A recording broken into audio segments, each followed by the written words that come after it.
और डाउनलोड करें परिधि ई-लर्निंग ऐप। हाँ जी, नमस्कार बच्चों, कैसे आप सब लोग? उम्मीद करता हूँ आप सब लोग बहुत बढ़िया होंगे। और हमारे एनसीईआरटी सॉल्यूशन सीरीज़ में आज हम बचे हुए क्वेश्चंस को भी संपन्न कर लेंगे। फिलहाल क्वेश्चन 10 तक आपके सामने अपलोडेड थी ऑलरेडी। ठीक है, तो आइए हम आगे बढ़ते हैं। क्वेश्चन नंबर 11 क्या बोलता है, देखते हैं बेटा।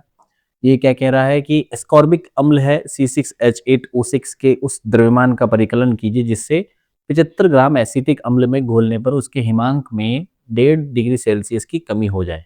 और आपको इसके लिए KF की वैल्यू भी उन्होंने दे दी है। चलिए देखो, थोड़ा सा बढ़ा लेता हूँ इसको। चालू करने से पहले प्रमोशन हो जाए।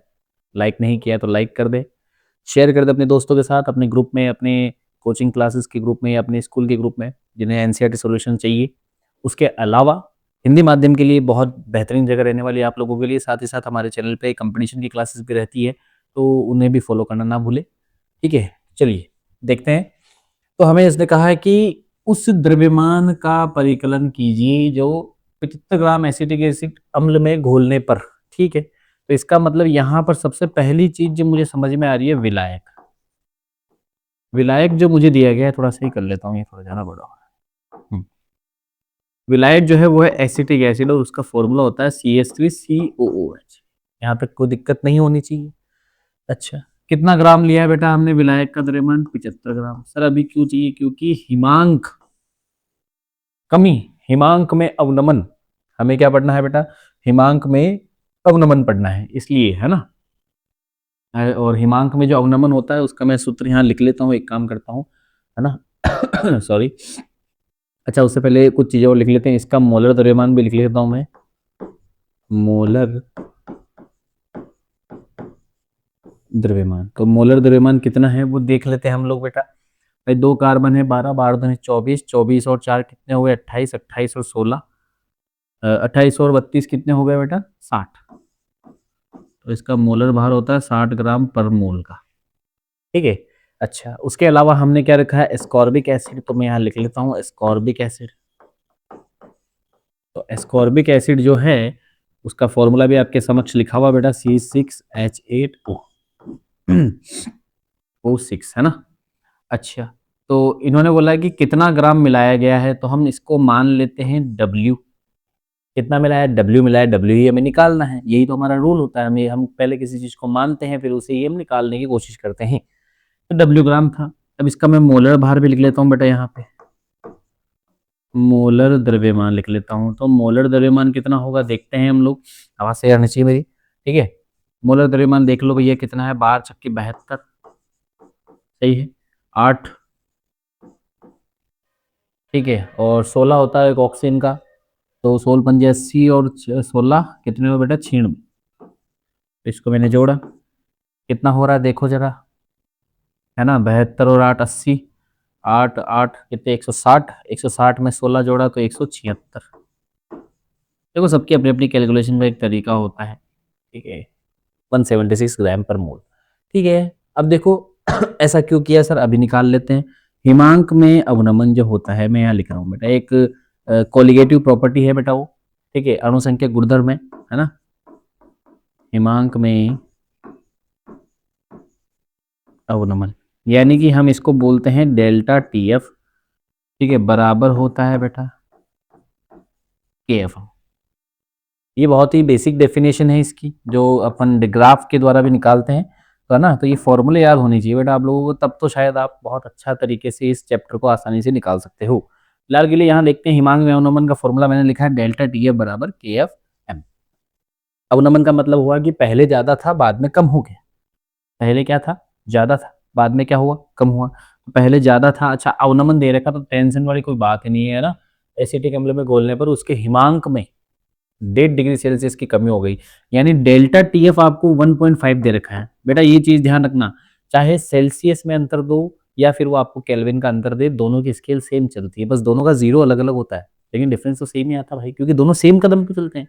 एक कदम आप केल्विन में बढ़ाओगे तो एक कदम आपको सेल्सियस में बढ़ाना पड़ता है। ठीक है, तो यहाँ डेल्टा TF का मान मैंने 1.5 रख दिया बराबर। KF की वैल्यू कितनी है? 3.9। तो KF की वैल्यू मैंने यहाँ लिखी बेटा 3.9। केल्विन केजी पर मोल है, डेफिनेट सी बात है, इनटू एम होता है मोललता। एम क्या होता है? मोललता। अब जिसको मोललता का फॉर्मूला नहीं आता मैं यहाँ लिख दे रहा हूँ। मोललता बहुत ही आसान चीज़ है, यहाँ साइड में लिख दो बेटा, देख लीजिए जरा। तो स्मॉल एम बराबर होता है बेटा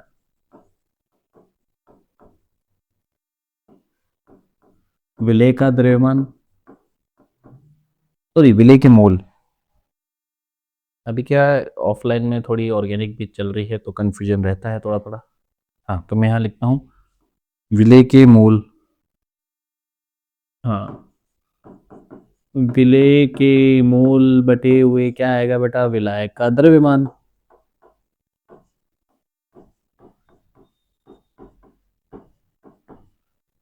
ये होती है मोललता। ये मोललता है, ध्यान रखना ना, मोलरता नहीं है। मोलरता में विलियन का आयतन हो जाता है लीटर में, तो विलायक का द्रव्यमान हम लेते हैं केजी के अंदर। ये चीज हमें थोड़ी सी समझनी होगी।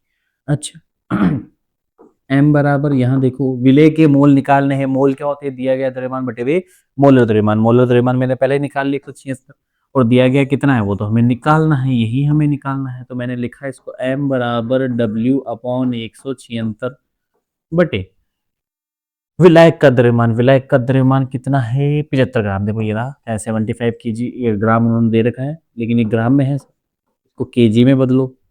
ठीक है, तो आओ जरा केजी में बदल लेते हैं। किसका डिवाइड देंगे बेटा? 1000 का। तो यहाँ से m की वैल्यू उठा के आपको यहाँ रखनी है, तो रख दो बेटा। क्या बनता है देखो, W अपॉन 176 क्या होगा? नीचे वाली चीज घूम के ऊपर जाएगी, RRR वाला जो था सीन, वैसा ही कुछ होता है ये। तो ये 1000 ऊपर गया और नीचे आपका कौन आया? 75 आएगा ना, और ये 75। अब आपका क्वेश्चन पूरा सॉल्व हो चुका है। आपको यहाँ से W की वैल्यू निकाल लेनी है। देखो भैया बहुत ही आसान, जिसको निकालना उसको अकेला कर दो। तो देखो इसको ऐसा कर दूं क्या बेटा, देखना जरा, 1.5 इंटू 176 इंटू 75 अपॉन में क्या आएगा? 3.9 इंटू 1000 बराबर W। ये आपका W वाली वैल्यू लगभग तैयार होने वाली है कुछ किसी हद तक। ठीक है, जरा देखिए इस चीज को आगे सॉल्व कर लेते हैं। थोड़ा सा ऊपर कर लेता हूँ मैं इसको। ओके देखो जरा क्या कर सकते हैं। पॉइंट से पॉइंट हटा दिया बेटा, ये कोई दिक्कत ही नहीं है ना। अच्छा इसके काम करता हूँ, काटा पीसी में अलग कलर से कर लेता हूँ ताकि बाद में ये कर लेता हूँ। अब देखो जरा क्या कर सकते हैं हम लोग। 39 है ना। इससे भी नहीं कट रहा, कोई बात नहीं, देखते हैं एक बार, कोशिश करते हैं। तो एक बार पॉइंट हटाने के बाद जो शक्ल दिख रही है वो कुछ ऐसी दिख रही है बेटा।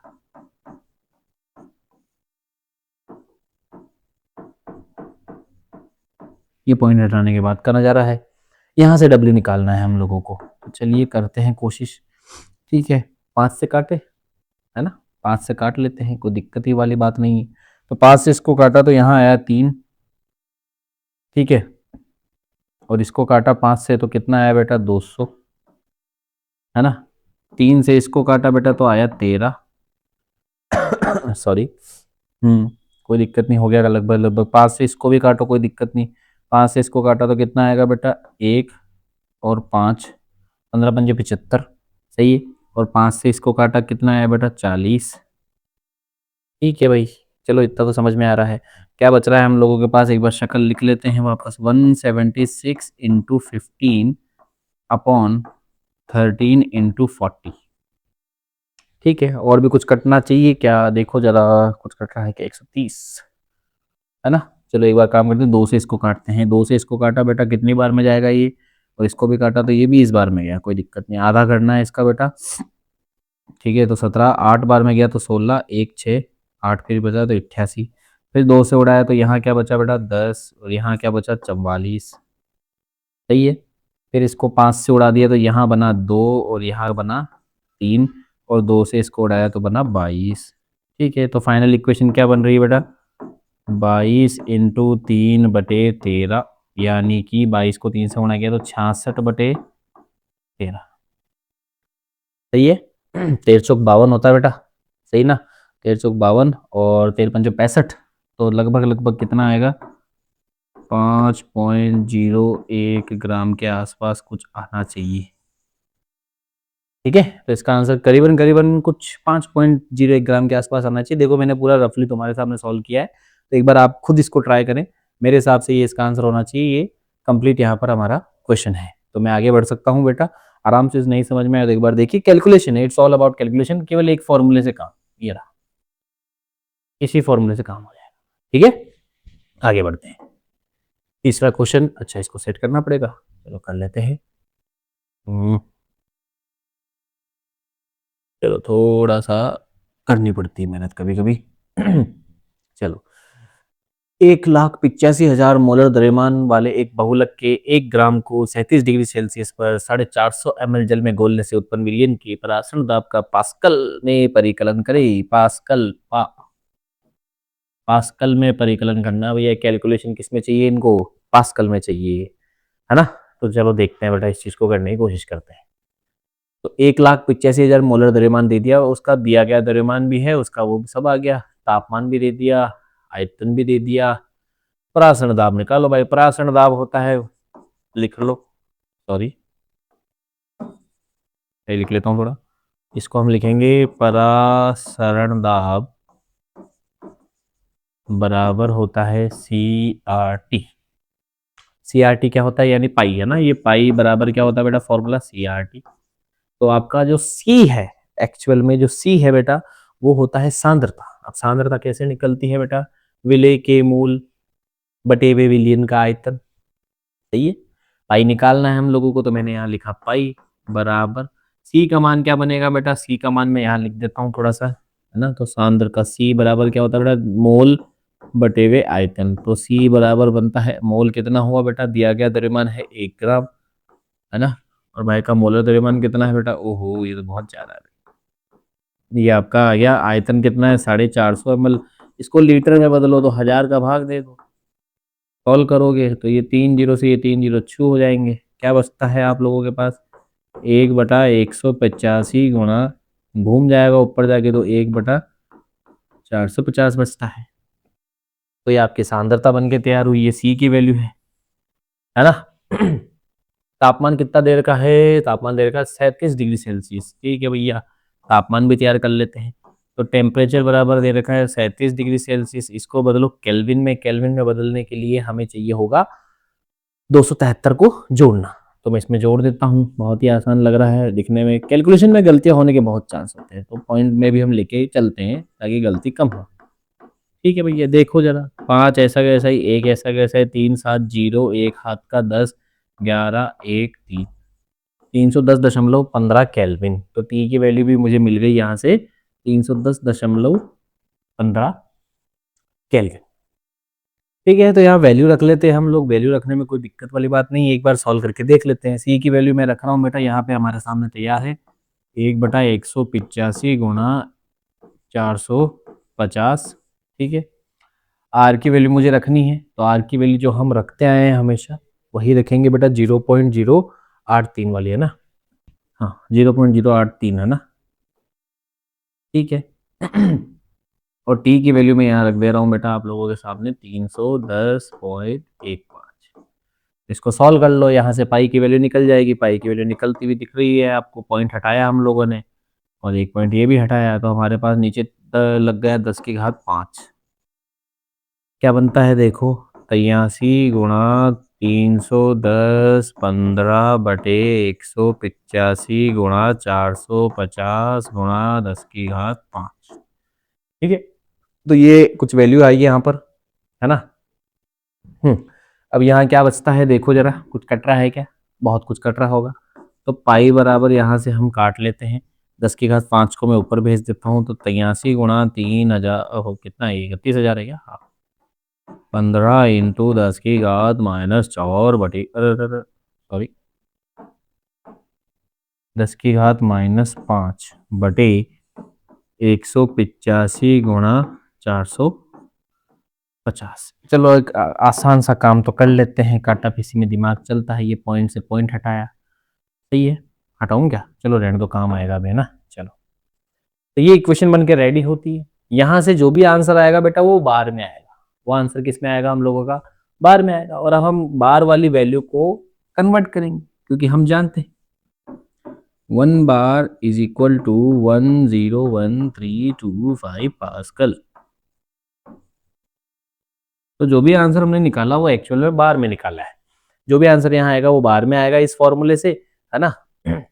और बार को हम किस में बदलेंगे, पास्कल में बदलेंगे, तो 101325 पास्कल के अराउंड वो मल्टीप्लाई आपको करना पड़ेगा। तो यहाँ मैं लिख देता हूँ ये जो भी वैल्यू आ रही है बार में आ रही है, और एक बार को हम क्या लिख सकते हैं 101 325 पास्कल। तो ये आप लोगों का सॉल्यूशन करने का काम रहेगा, आप इसको सॉल्व कर लीजिए। मैथमेटिक्स का काम है ना। वैसे करने चाहें तो हम कर सकते हैं टाइम, लेकिन टाइम थोड़ा वीडियो थोड़ा लेंदी हो जाता है। पहले भी बहुत बार आए कि सर आप 6 क्वेश्चन करवा रहे हो और 6 क्वेश्चन करवाने में आपने 50 मिनट खा गए। तो देखो यार भाई, कैलकुलेशन पूरी करते हैं हम लोग, ठीक है। चाहूँ तो मैं भी रफली रफली एस्टिमेट करके डायरेक्ट टाटा पीसी करके लिख दूँ, कई बार बताते भी नहीं है। तो वो वाली चीज़ हम नहीं कर रहे हैं। हम कोशिश कर रहे हैं ताकि एक स्टूडेंट की क्या अप्रोच रहती है वो कंप्लीट अप्रोच हम यहाँ दिखाना चाह रहे हैं, ठीक है, ताकि आप लोगों को भी हैबिट पड़े, है ना। तो ये मैं चाहूँगा कि आप लोग इसको खुद एक बार ट्राई करें। It's my humble request to you, ठीक है। नहीं आता तो फिर अपन है ही यहाँ, कोई दिक्कत वाली बात ना है ना। चलो अगला सवाल देखते हैं बेटा। अगला सवाल हमारा आ चुका है 13वां सवाल। विलयन को परिभाषित कीजिए, कितने प्रकार के विभिन्न विलयन संभव है, प्रत्येक प्रकार के अच्छा। तो ये एक्चुअली में मेरे को लग रहा है कि लगभग लगभग जो सॉल्व्ड एग्जाम्पल थे या फिर जो भी क्वेश्चंस थे बीच के वो हो गए हैं, और अब हमारे पास एक बुक के पीछे वाले सवाल आ चुके हैं, ठीक है, जिनको शायद लिखना भूल गया है हमारा पीपीटी वाला, तो लिख देते हैं। ये मेरे हिसाब से बुक के पीछे वाले एनसीईआरटी बुक, ये बैक एक्सरसाइज के क्वेश्चन है। एनसीईआरटी बैक एक्सरसाइज के क्वेश्चन है, देखो जरा क्या बोल रहा है। विलयन को परिभाषित कीजिए, कितने प्रकार के विभिन्न विलयन संभव है, प्रत्येक प्रकार के विलयन के संबंध में एक उदाहरण देकर संक्षेप में लिखिए। देखो ये थ्योरेटिकल एग्जांपल है। अब इसमें क्या करना है, विलयन क्या होता है। विलयन सर एक समांगी मिश्रण होता है, दो या दो से अधिक घटकों का क्या होता है, वो समांगी मिश्रण होता है। हमारे सिलेबस में हम द्विअंगी विलयन की चर्चा कर रहे हैं। कितने विलयन की चर्चा, कौन से विलयन की चर्चा कर रहे हैं हम, द्विअंगी, यानी हम बाइनरी सॉल्यूशन के बारे में पढ़ते हैं। द्विअंगी का मतलब जिसके दो ही अंग, दो ही अंग कौन कौन से होते हैं बेटा, विलय और विलायक होता है। विलय कौन होता है बेटा, जिसकी मात्रा क्या होती है, कम होती है। विलायक कौन होता है बेटा, जिसकी मात्रा ज्यादा होती है। विलायक के अंदर विलय को क्या कर दिया जाता है, घोल दिया जाता है। और देखो 2x के अंदर। चलो तो इसको थोड़ा समझने की कोशिश करें, है ना। और इसके बाद विलयन कितने प्रकार के संभव है। देखो विलयन देखा जाए तो वास्तव में 3 प्रकार के हैं, वो उनकी अवस्था के आधार पर अगर चर्चा की जाए तो ठोस विलयन, द्रव विलयन और गैस विलयन होता है। और हर एक के अंदर 3-3 विलयन बनते हैं। आपको पता है कि जब ठोस में ठोस को मिलाया जाता है, ठोस में द्रव को मिलाया जाता है और ठोस में गैस को मिलाया जाता है। एक सारणी थी बिल्कुल ही बिल्कुल स्टार्टिंग में, वो लेक्चर भी यहाँ अपलोडेड होगा, वो मैं कंपाइल कर दूंगा, जरूरत पड़ेगी तो एक प्लेलिस्ट में आपको मिल जाएगा। तो पहले जो सारणी है वो आपको पूरी यहाँ पर बतानी है। प्रत्येक प्रकार के विलयन के संबंध में एक उदाहरण देकर संक्षेप में लिखिए। डायरेक्ट एग्जाम्पल लिख दो, कोई जरूरत नहीं है फालतू में इतना डिटेल में जाने की, है ना। लगभग 9 एग्जाम्पल होंगे, तो वो आपको 9 एग्जाम्पल याद करने होते हैं, ठीक है। ये थ्योरेटिकल क्वेश्चन है, मेरे हिसाब से ये करवाने से बेटर होगा कि आप इसे बिल्कुल खुद एक बार परिभाषा वगैरह ट्राई करें, ठीक है। चलो आगे ध्यान देते हैं। तो मैं इधर कर देता हूँ। चलो क्या बोल रहा है, एक ऐसे ठोस विलयन का उदाहरण दीजिए जिसमें विलय कोई गैस हो। बहुत बढ़िया सवाल। ये बोल रहा है कि ये सारणी में से सवाल है भाई, सारणी में से उठाया गया है। विलय और विलायक जो होता है, विलय विलायक जो होता है वो मिलके क्या बनाते हैं सर, विलयन बनाते हैं। अभी लास्ट वाला सवाल से उठा के पटक दिया इन लोगों ने, बहुत सिंपल क्वेश्चन है वैसे तो, सारणी याद होनी चाहिए। विलायक उन्होंने क्या बोला है इस बार, उन्होंने हाँ ठोस, देखो विलायक उसने लिखा नहीं, उसने लिखा ठोस विलयन। ध्यान रखना, जो विलायक की अवस्था है वही विलयन की अवस्था है। तो मैं यहाँ लिख रहा हूँ ठोस। ये ऑटोमेटिकली चीज डिसाइड हो चुकी, क्योंकि विलयन ही कौन सा है बेटा, ठोस, सॉलिड सॉल्यूशन है।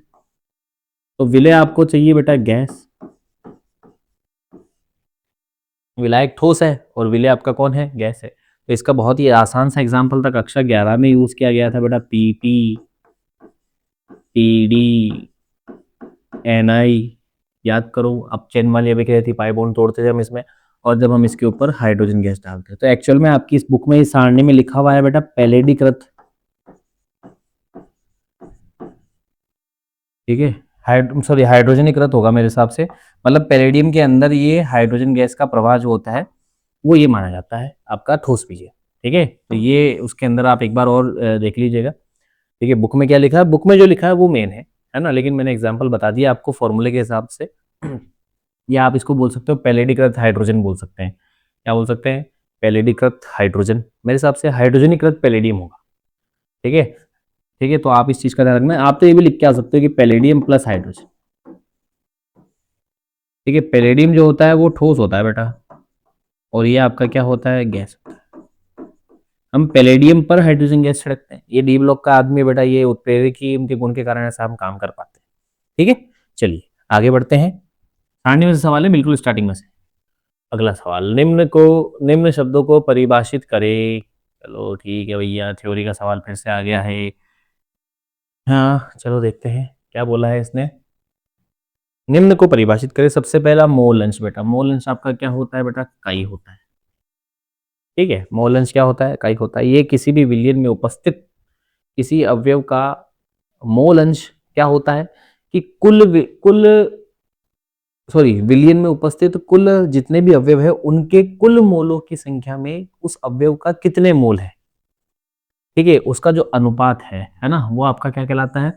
मोल अंश कहलाता है। अगर इसका फॉर्मूला मैं बताऊं, जैसे मान लो विलयन में ए प्लस बी लोग मिलके बना रहे हैं, तो आपको ए का मोल अंश निकालना, तो आप क्या लिखोगे बेटा? Chi A is equal to number of moles of A upon number of moles of A plus number of moles of,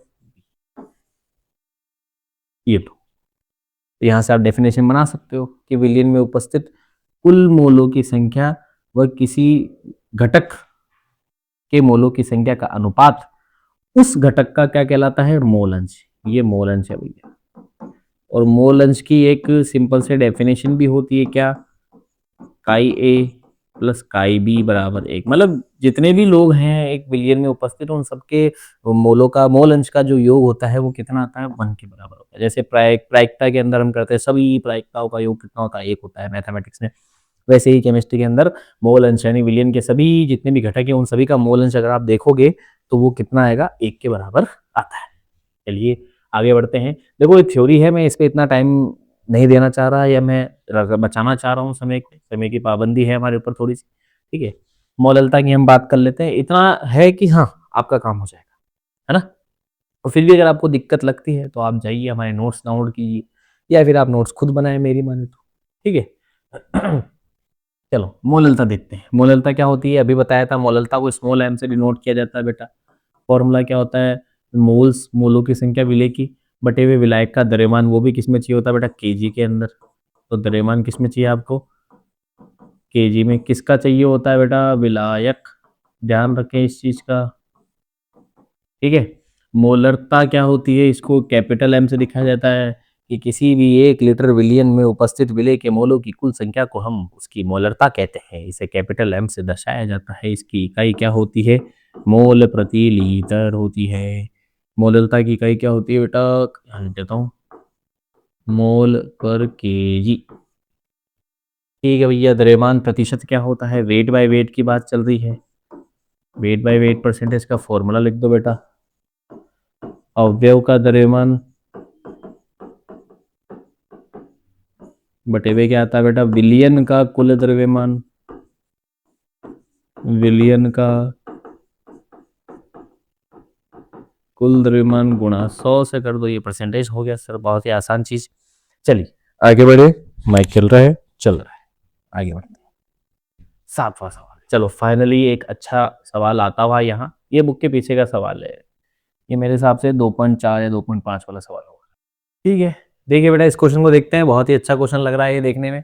book के पीछे का सवाल है, प्रयोगशाला कार्य के लिए प्रयोग में लाए जाने वाले साधारण नाइट्रिक अम्ल द्रव्यमान की दृष्टि से, भैया इंपॉर्टेंट शब्द, द्रव्यमान की दृष्टि से नाइट्रिक अम्ल का 68% जलीय विलयन। ये कंफ्यूजन करने वाले सवाल है, मैं भी हो जाता हूँ कई दफा।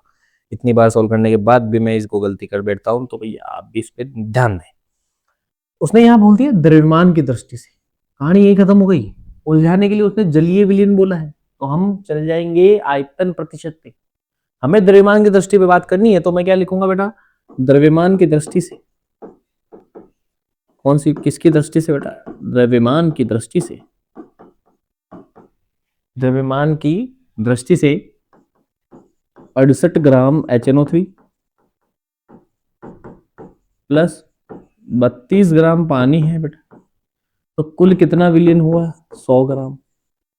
ये आपको आना चाहिए। तो कुल द्रव्यमान का जो विलयन का द्रव्यमान आ चुका है, ये है आपका कुल द्रव्यमान। विलयन का क्या है? कुल द्रव्यमान। क्योंकि अगर विलयन का कुल द्रव्यमान ना दे तो हम उसको 100 ग्राम मानते हैं, तो हमने मान लिया यहाँ। आगे देखो क्या होना है। विलयन का घनत्व दे रखा है, तो आप यहाँ लिखोगे बेटा घनत्व। काम तो हो चुका है लगभग लगभग। घनत्व कितना है बेटा? 1.504 ग्राम पर ml। ठीक है, बराबर क्या होता है बेटा? मास अपॉन वॉल्यूम, द्रव्यमान बटे हुए आयतन। अब ये क्योंकि विलयन का घनत्व है तो हम विलयन का ही द्रव्यमान लेंगे। देखिए, मुझे मोलरता निकालनी है, तो मोलरता का फॉर्मूला क्या होता है बेटा? विलय के मोलों की संख्या बटे हुए विलयन का आयतन। तो ऐसी स्थिति में विलयन का आयतन चाहिए, तो यानी सब कुछ तो दिया हुआ है, विलयन का घनत्व है, तो विलयन का घनत्व बराबर मास अपॉन वॉल्यूम। मास भी हम किसका काम में लेंगे? विलयन का काम में लेंगे। कुल द्रव्यमान 100 ग्राम है। आयतन किसका आएगा यहाँ से बेटा? विलयन का आएगा। और फिर मोलरता निकालना आसान होगा। जरा देखो निकालने की कोशिश करते हैं। द्रव्यमान मैंने यहाँ रखा बेटा 100 ग्राम। ठीक है, आयतन यहाँ आया। क्या बनेगा आयतन? देखो आयतन निकालना है, इसको इधर भेजता हूँ। तो V बराबर हमारा आएगा 100 ग्राम बटे हुए 1.504 ग्राम पर ml। ग्राम से ग्राम गया, ये ml ऊपर जाएगा, तो V बराबर हमारा बन जाएगा 100 बटे, है ना? पॉइंट हटा दिया बेटा इसका, तो बना 1504। कितने? 3 जीरो ऊपर लग गए, 10 की घात 3। ठीक है, और ml, ये ml बन के रेडी हो गया हमारा आयतन। ठीक है भाई, पॉइंट हटाया अभी तो, है ना? तो इसको मैं ऐसे कर दूं, V बराबर 10 की घात 5, 2 जीरो है ना, बटे वे 1504 ml। कोई दिक्कत नहीं है, आप नहीं भी करोगे सॉल्व तो भी वो कहीं ना कहीं कटेगा आगे जाके, तो इतनी घबराने की कोई बात नहीं है। तो ml में हमारे पास आयतन आ चुका है। अब हमें क्या निकालनी है? मोलरता निकालनी है। तो मैं यहाँ लिख देता हूँ बेटा, मोलरता। मोलरता बराबर होता है विलेय के मोलों की संख्या। विलेय के मोलों की संख्या बटे विलयन का आयतन। लीटर में विलयन का क्या चाहिए हम लोगों को? आयतन चाहिए, वो भी लीटर में। तो लीटर में हमारे पास है ही नहीं, हमें ml में निकाला है, लीटर में बदल लेंगे। 1000 का भाग देके जरा देखो, मान रखते हैं विलय के मोलों की संख्या। भैया यहाँ फंस गए। विलय कौन था बेटा? देखो जरा यहाँ पर, ये नाइट्रोजन। HNO3 आपका विलय है। तो विलय के मोल निकालने के लिए, मोल क्या होता है? दिया गया द्रव्यमान बटे हुए मोलर द्रव्यमान। तो विलय के मोल कैसे निकलेंगे बेटा? दिया गया द्रव्यमान कितना है इसका? 68 ग्राम। सर कैसे? उसने बोला द्रव्यमान की दृष्टि से 68 ग्राम परसेंट है। 68 ग्राम आपका दिया गया द्रव्यमान। होता कितना है बेटा HNO3 का? 63 ग्राम के आसपास इसका कुछ भार होता है।